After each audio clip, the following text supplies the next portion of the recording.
Opinion beyond the medicine wars. Why India needs to learn from China's integration model. When chess grandmaster Vidit Gujaratha proudly posted a Doctor's Day photo calling his Ayurvedic family members doctors, he unleashed medical establishment fury. Dr. Chirag Abhi Phillips, the hepatologist known as the Liverdress, disparaged his post, declaring none of them are really doctors. This vicious attack perfectly exemplifies the toxic hostility India's medical establishment reserves for traditional medicine.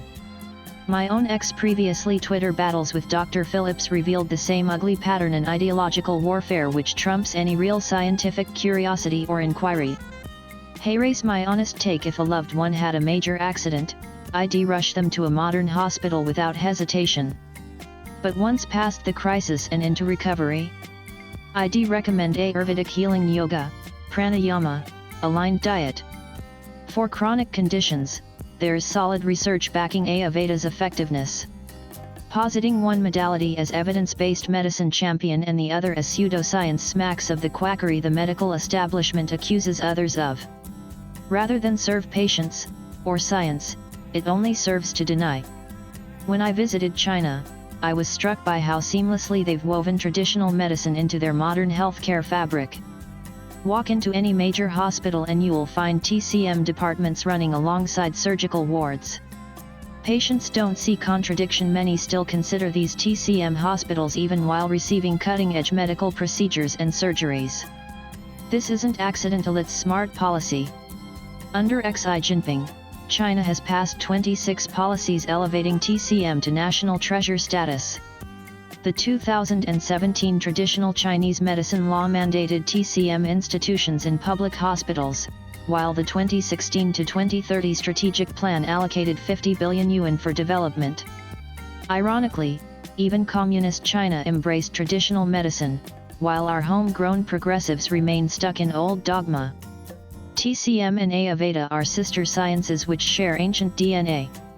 Both emerged from similar foundations: constitutional medicine, Prakriti versus constitution, delicate energy balance, doshas versus chi, sophisticated pulse diagnosis revealing hidden ailments, and natural pharmacology working with the body rather than against it. Both emphasize prevention over cure, viewing health holistically: mind, body, and spirit dancing in harmony. The Silk Road facilitated deep medical knowledge exchange between Indian and Chinese physicians, with documented cross-pollination enriching both traditions. If China can successfully weave traditional medicine into modern healthcare while maintaining scientific standards, India should easily achieve the same with Ayurveda. The double standards are mind-boggling. A Wall Street Journal headline during SARS celebrated how Chinese medicine, including cow urine, is finding new respect in Western medicine.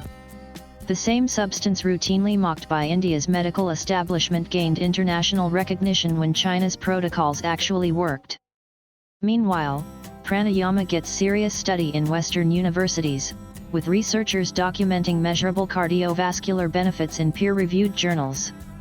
Yet the narrow-minded dogmas of some in India's medical establishment preempts research at home which could help India lead the world in this medical revolution. This intellectual dishonesty crystallized during my exchanges on X, formerly Twitter, with Dr. Phillips. When he attacked Jaloi using an observational study, hardly gold standard evidence, I pointed out the obvious: observational studies can't establish causation.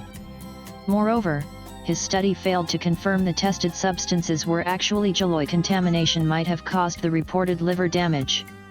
The contradiction became glaring when in the same post he dismissed ashwagandha as pseudoscientific despite multiple double-blind RCTs proving its efficacy. A 2019 study in Medicine showed ashwagandha improved memory and executive function in cognitive impairment patients. A 2020 Journal of Ethnopharmacology study documented significant cortisol reduction and better sleep. These aren't folk tales, they meet modern medicine's exact methodological standards. Dr. Phillips responds to actual evidence-based medicine which he claims to champion. He blocked me. What we witnessed was scientific hypocrisy in real time. Dr. Phillips rejected rigorous clinical trials while promoting weak observational studies, violated the basic principle that correlation doesn't equal causation, and based sweeping condemnations on uncontrolled case reports from a handful of patients. This represents fundamental abandonment of scientific methodology. Ironically, the same unscientific approach he accuses traditional practitioners of having. Race the uncomfortable truth: modern medicine modalities don't automatically equal evidence-based. There's plenty of rigorous evidence for traditional medicine, both validated over millennia and proven by contemporary methods including RCTs. The reactionary approach of some allopathic practitioners makes them more dogma-based than science-based. Dr. Phillips perfectly exemplifies this ideological pseudoscientific approach. When ideology trumps evidence, everyone loses, especially patients seeking relief. China's success tells a completely different story. Look beyond COVID headlines and you'll see systematic results across medicine.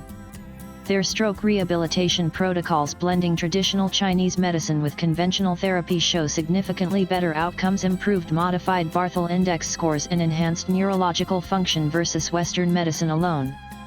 In cardiovascular disease, systematic reviews of 17 RCTs involving 11,726 patients using TCM demonstrated significant improvements across stable angina, myocardial infarction, and coronary artery disease. Diabetes management through integrated protocols achieves glycemic control comparable to standard medications but with fewer dangerous hypoglycemic episodes. In China, there are a reported 1.28 billion annual patient visits to TCM institutions, with TCM integrated across all 3 hospital tiers from township clinics to major urban centers. This is a results-driven healthcare policy, rather than a religious proclamation about who can be called as a doctor. India's medical establishment desperately needs a reality check. Our medical colleges don't just teach skepticism toward traditional practices, they actively indoctrinate students into derision and superiority. This is ideological programming wearing the medical mask of scientific training. It closes minds to evidence and creates doctors more interested in protecting turf than treating patients. We need China's pragmatic model: rigorous research on traditional treatments using modern standards, stringent quality control for herbal products addressing legitimate safety concerns, integrated training exposing students to both systems, and patient-centered outcomes over academic ego battles. Swipe left for next video. The path forward is about choosing real science over ideology, evidence over prejudice, patient welfare over professional ego. We also need to revise laws which empanel these colonial dogmas on who can heal. China proved integration works when approached systematically rather than defensively. India has both ancient wisdom and modern expertise. What we lack is intellectual humility in the medical establishment to acknowledge no single system has all answers, and the courage to find the best healing treatments and healthcare practices which serve patients, not the ideology of some doctors. The author is a commentator on Indian policy and society. He can be followed on X Sankrant. Views expressed in the above piece are personal and solely those of the author. They do not necessarily reflect NEWS18's views. Latest blogs.